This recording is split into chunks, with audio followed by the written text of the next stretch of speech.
Afacerea are peste 25 de ani. Am pornit alături de sora mea, Iaela Mărieș. Avem peste 6.000 de produse din domeniul medicinei alternative, produse bio și convenționale, de la cei mici până la bunici. Deci avem o gamă diversificată, ceaiuri, tincturi și multe remedii. Noi suntem Trifolia, o echipă pasionată de natură și de sănătate. Înainte de a folosi aplicația SelectSoft, bineînțeles eram pe hârtii și cu pixul în mână, ceea ce ne ocupa foarte mult timp și nu vedeam în timp real vânzările, stocurile, ceea ce ne îngreuna munca. Iar de când am implementat SelectSoft, avem timp mai mult la dispoziție să ne ocupăm de clienții noștri și ceea ce facem noi zi de zi și ne ajută foarte mult în a gestiona stocurile, în a vedea vânzările, în tot ce ține de rapoarte date către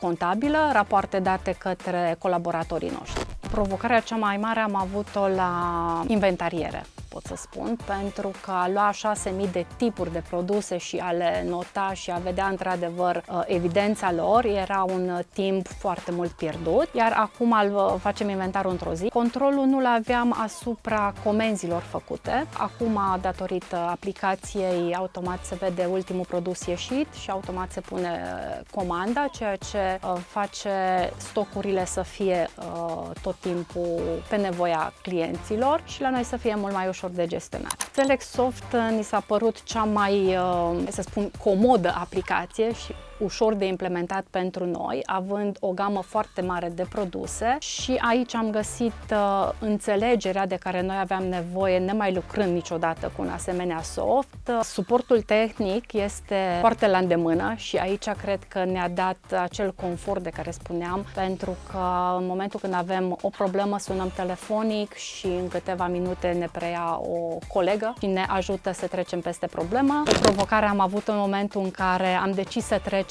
de pe întreprindere individuală pe SRL, ceea ce a fost foarte greu pe partea de stocuri și migrarea stocurilor de pe o firmă pe alta, peste care am trecut foarte bine datorită aplicației SelectSoft și contabila a fost foarte mulțumită de rezultatul final. Procesul de generare de comenzi ne ajută în primul rând pentru că nu mai pierdem timp. Înainte mergeam la rafturi din nou cu hârtia și cu pixul și vedeam câte produse sunt, câte au trecut, câte să punem pe comandă. Acum doar cu câteva clicuri vedem tot procesul de vânzare care a fost și necesarul care e pentru perioada următoare. Implementarea cu site-ul a fost foarte ușoară și merge foarte bine pentru că în momentul în care un client generează o comandă în online, ea se transferă automat în SelectSoft și de acolo merge foarte ușor pentru facturare și pregătirea coletului. Datorită modulului de fidelizare am reușit și noi să implementăm cardurile de fidelitate pentru clienți, ceea ce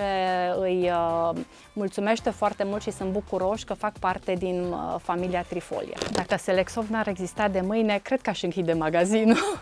Mesajul meu pentru persoanele care nu au o bază de gestiune, să spun, ca și SelectSoft, le-aș transmite că este mult mai important să aibă timp pentru familie, pentru relația cu colegii sau pentru relația cu clienții, decât să stea și să se chinuie în hârtii sau, nu știu, în pixuri sau în alte softuri care nu le aduc aceste îmbunătățiri.